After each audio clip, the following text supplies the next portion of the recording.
Welcome back to another episode of the Marketing Quacks podcast. I'm your host, Ryan Dozer, and if you're new to the show, the mission here is to expose the quacks and gimmicks in the marketing industry while featuring some great marketers and entrepreneurs along the way.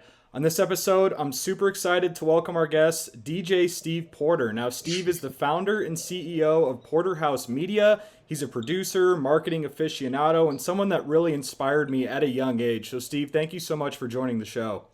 Oh, thanks for having me, man. Yeah, absolutely. So those of listening who haven't heard of DJ Steve Porter, can you do a quick intro on who you are and what you do?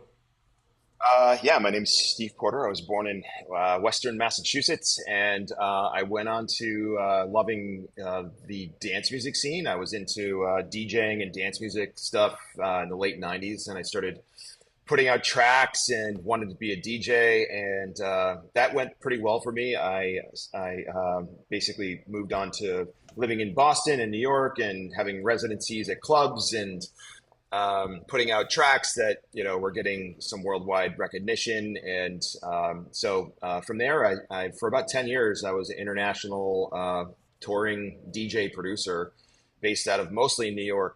And then I was sort of at some point in the late 2000s, I started to I don't know, tickle other fancies, if you will, where I was sort of like, what else do I want to do? Like I feel like I've made every track, I feel like everything I ever wanted to make in the club arena had been done, and I felt like I was kind of creating reruns. And so I started getting into video. I started to basically apply the same techniques that I used to remix club songs into video editing. And so that's sort of how the whole sort of early remix mashup auto-tuning stuff came from, where I was, for lack of better words, bored. And I started making these video viral mashups. They went viral. I didn't know they were going to go viral, but basically started putting up on YouTube in 2009. And then those videos started going viral and getting noticed by the major networks and agencies. And then from there, I was like, oh, well, I guess we need a media house. We need a media company. And so contacted my web developer, and I was like, yeah, I think we need a website. And PorterHouse Media was born at that point. And yeah, I was pretty busy with that remix mashup stuff for, well over 5-6 years. And, trends changed, I pretty much was in that sector for so long that when the trend did change, I was like, now what?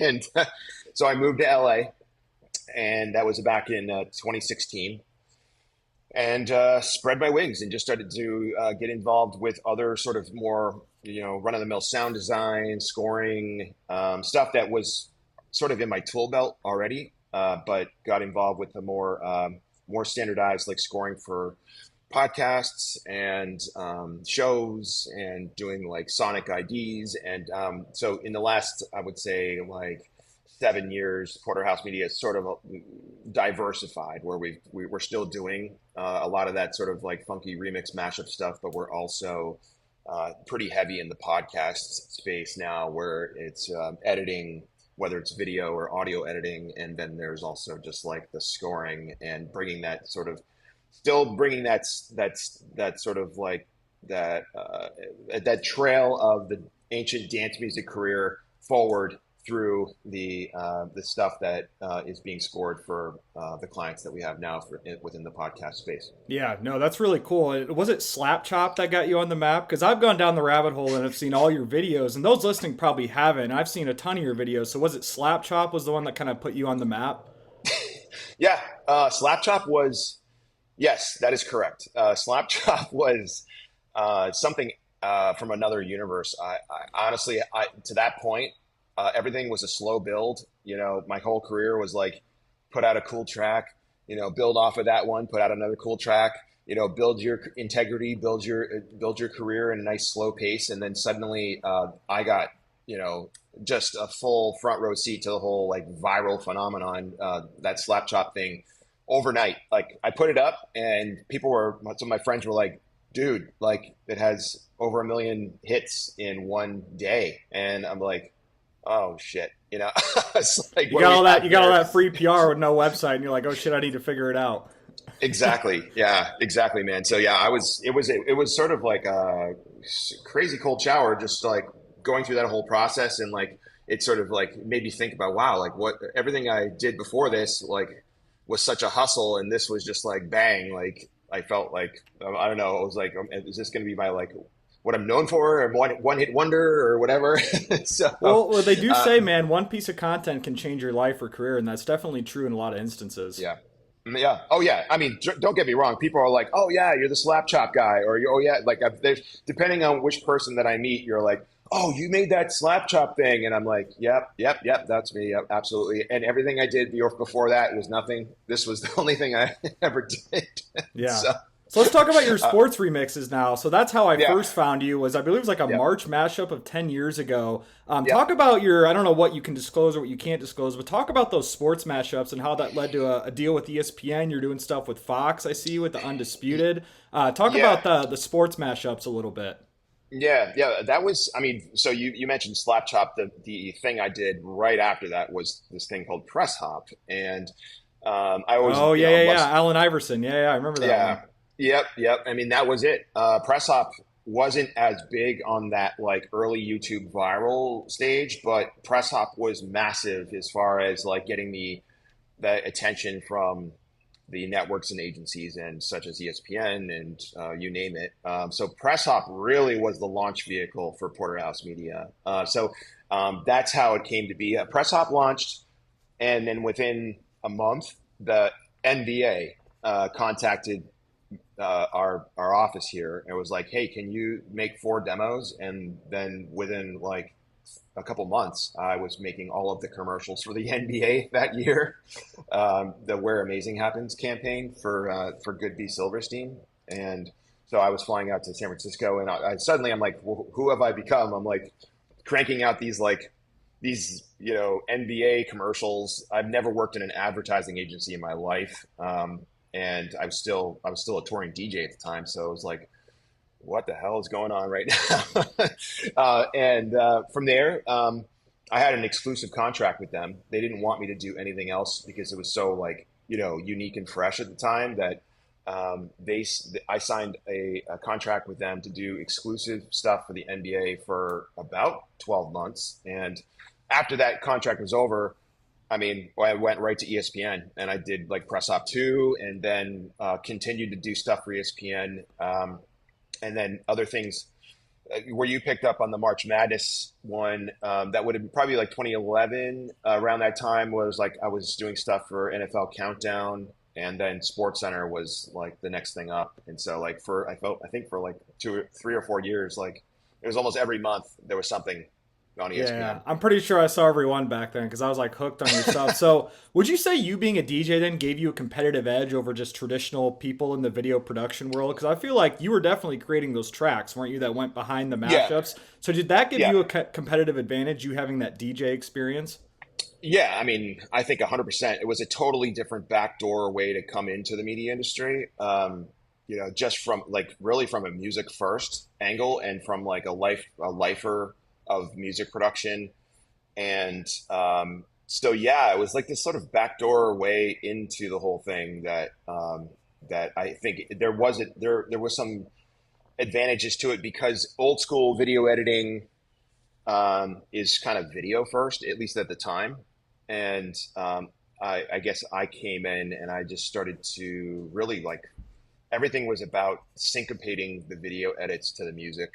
And that at the time was really like kind of new.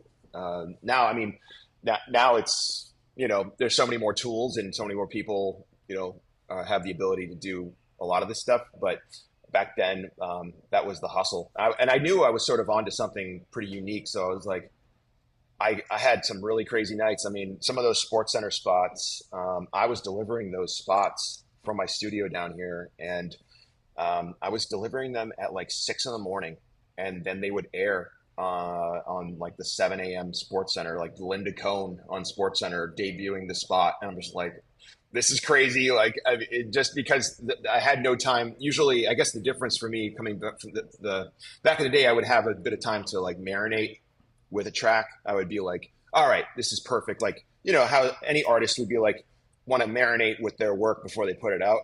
And for me, I was like, I hope they like it because I just finished it about 55 minutes ago. I liked So, it. I don't know about them, but I'm sure me and several viewers liked it for sure. Else they wouldn't have kept hiring you back. I mean, yeah, man. I mean, I put everything into those. I mean, literally, sometimes it was a square peg round hole scenario.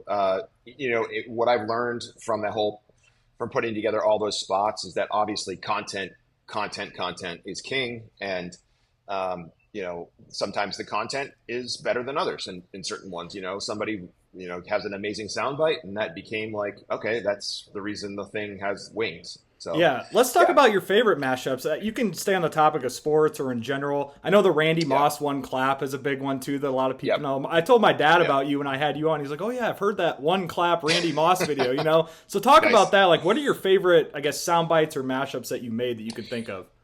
Oh man. Well, yeah. I mean, the one clap. It's really hard. It's hard. This is one of those questions, like almost like if you were an actor, name your favorite movie. Yeah. If you're like, but let's see. I definitely love the sports stuff the most. I feel like that's where I'm most driven to. But I've done a number of like sort of like more like comedic spots that were like I did like comedians, and I did a remix of Cat Williams Weed.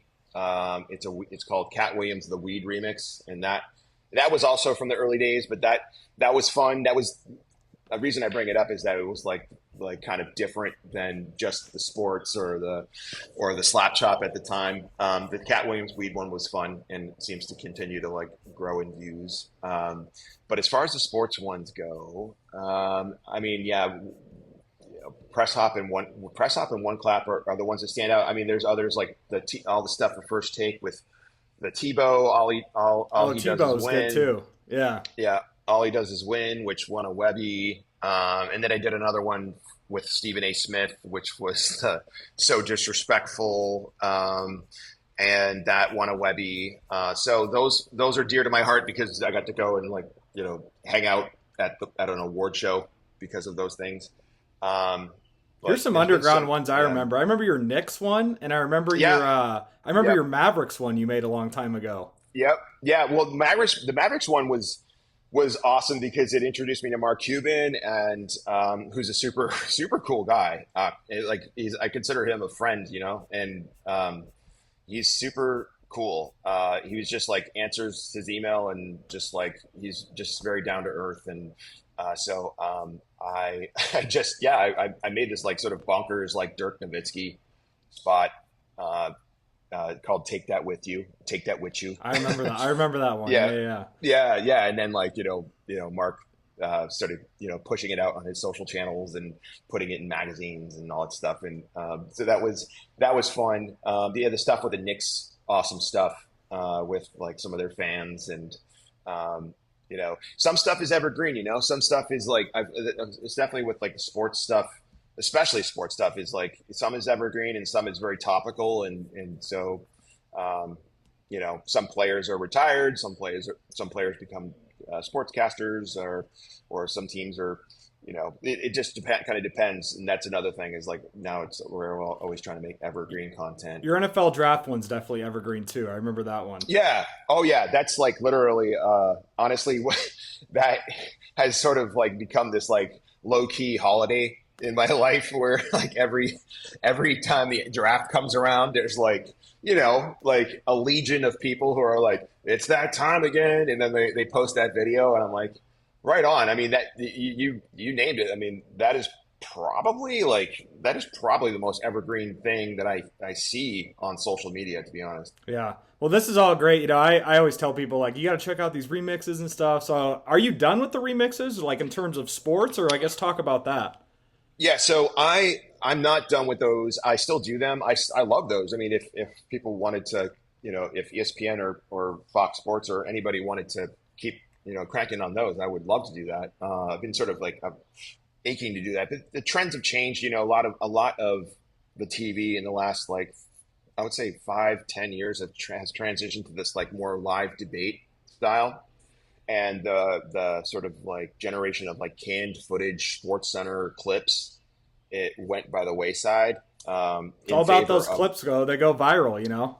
I know, yeah, yeah. So I mean, I would say it's more like touch and go with the remix stuff. I would say I do maybe like two or three of them a year for whether it's First Take or Undisputed or wherever. And then that style has translated over to doing like sort of sizzle reels and like internal like corporate work for other clients that we have as well. So still like that's still sort of like the rabbit in the hat, but we right now we're like very, very busy with the like more like multimedia stuff we do for clients and the podcast work that we're pretty heavy with right now. We're doing a really, really fun and intense and I would say uh, very I don't know the word, but it's very sad and um, it's a story. It's a story that we're doing for Fox Sports right now that is very, I would say, revealing and sad about a particular person. I can't reveal all the Yeah, yeah, for sure. I'll reveal, be looking but for it. yeah, yeah. But last year we did something called Wesley, which was covered a Major League Baseball player who was murdered in the middle of the season in 1978, I believe, and he was like he was on the Angels with Rod Carew, and then he was murdered mid-season, the only time that's ever happened. And so our renowned host, Tom Rinaldi, is the narrator for all this whole series we're working on. He's amazing. He's incredible. And so I've been sort of in charge of like just making it feel right, and making sure the scoring is matching the content, the tone, and yeah. So that we're working on that right now. Last year was Wesley. I would say definitely, if anybody has time to check out an 8-part series, that's the work that I did last year, and then we're working on the next one right now. I love it. So let's talk about AI a little bit now. I don't know how in the Oh weeds you boy. are with AI, Steve, and what you Oh do yeah. in your processes, but Oh let's yeah. talk about how you're leveraging AI right now. Are there any specific tools you're using or using for audio, video? I guess talk about your workflows with AI. Yeah. Well, it's funny because some of the AI I feel like is sort of being marketed as AI, but it's kind of already been a tool that we've had before. Some is totally new and obviously machine learning. So I kind of, in a weird way, for all the plugins and third-party plugins and all the things that I've used to create in the last 20 something years, like that has all felt pretty AI to me. But definitely within the last like year or so, there have been some crazy leaps. So as far as video goes, I have used certain tools like to animate pictures, literally to get around some of that sticky stuff with using pictures versus video. So animating pictures. So what do I don't know what the rules are there. I'm sure the lawyers will be here soon. But yeah, animating pictures and clearing up content, denoising, bringing content up to 4K if it needs to be. As far as video goes, I have not really gotten any of that psychedelic video AI yet. Have you heard? I've sort of heard of Sora. Have you heard of that one? Yes. Yeah. So yes, Sora is really cool. I think I could, with Sora, I could see myself basically using that as a tool to create an amazing sort of visual story around a track or score that I was working on, that all kind of made sense. So I could see that as a tool for sure. I'm very curious about, like, almost creating, basically creating your own music video from that. But I wouldn't want, just because I have spent so much time like making music myself, I think I would want to make the music mostly myself. However, there are tools that I've been using within the AI space on the audio side, which are pretty cool. Have you seen Suno or Udio? Yeah, I've I have sent some more parody. I've made some funny like parody tracks and to my fiance here and some of my friends. I wrote some songs and told Suno what to make, and then I sent them those songs. So, I actually made a uh, podcast intro on Udio. It's not bad. It's nothing I would want to release or publish yet by any means. It's not there yet, in my opinion, but it's definitely not oh, bad. it's really cool. You know, I mean, I think the biggest limitation for me is I need to have like I love I love what it's generating, and I love what it's actually creatively generating. But sometimes I don't love the arrangement, or I want to tweak it. I want to actually like edit it and tweak it. And all right, I want to I don't love this. I don't love this bass line, or I don't love this, or what so what and I've already inquired with at least Suno. I sent an email to them. I was like, hey, can we get stems? So I can Right. bring this in, so I can bring all this stuff into my DAW, and then now we're like literally talking. Now, if you can export stems from some of this AI generated stuff, I think now we're talking as far as like, all right, that's a real legitimate tool. Right. Versus like So trying to fiddle around in their user interface and there's only so many limitations that you can do. Are you talking about a tool yeah, like FL Studio? I don't know what the big tools are in your space, but would it be something like Fruity Loops or what's that look like? yeah, Fruity Loops has been there. No, well, I used Pro Tools up until about 2009, and then I transitioned to Ableton Live or Ableton. Um, and so I use Ableton for my main like arrangement for what I do for anything basically. So yeah, that would be the golden goose is if we could actually get stems from or parts extractions from the AI generates. Then I think then I believe it's just like okay, this is basically like having a new synthesizer in the studio. You can just like go nuts. Yeah, So for sure. I think circling back on this AI conversation, I think the biggest thing I see with Sora and the AI text to video models is think about like stock video or even like yeah, drone footage. You know what I mean? That you could yeah, just use for yeah, drone footage from like Paris or I mean any notable landmark because all they're yeah, doing is they're just scraping all the data that currently exists. I mean, look at YouTube, right? How many drone shots are on YouTube? So I mean, it's really yeah. interesting to see where this is going to go. Yeah, it is. It is. I guess I can't like, talk about this stuff without feeling empathetic for everybody who Oh, like, for sure. decided to get into like this or that. Whether they, I mean, I just kind of feel like the whole thing is like it's skate or die. If you cannot, if you can't beat them, join them. You have to. You can't just sit back and become a curmudgeon about this because It's this going to is move it. regardless of whether we want it to or not. Yeah, you can't like there's no option, and that's not alien to me because like I have spent my entire career using every plugin, every single like third party like crazy twisted effects plugin or whatever it does something that like makes turns the sound inside out. If I could find it, I would get it. So this is not like this is just another awesome tool. Honestly, it's like when I don't know when auto tune first came around or whatever. Like, Right. whoa, So I truly think that it's not an It's not. This is not a time to be like, oh yeah, it's going to take our jobs. I think you should incorporate this into your job now.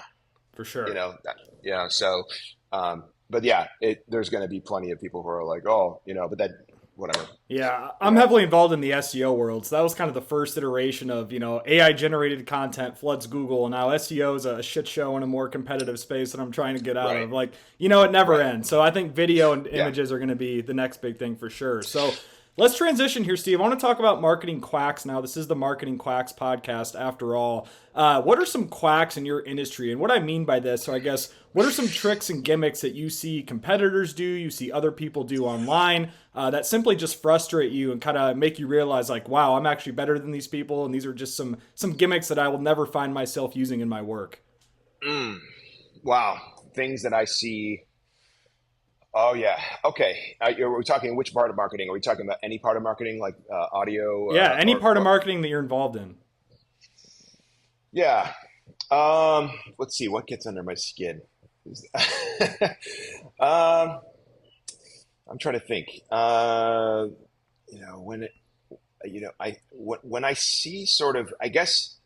this is, I guess it's just off top of mind, but when I see an advertisement, and it is, this is, I guess, one or two parts, but when I see an advertisement that's clearly a lift of just for nostalgia, like it's not original. It's basically a pure lift for nostalgic purposes. Right. And they're leveraging nostalgia versus focusing on the actual message or quality of that. I see what you're saying. And it just, honestly, it just gets under my skin at every single centimeter of my body.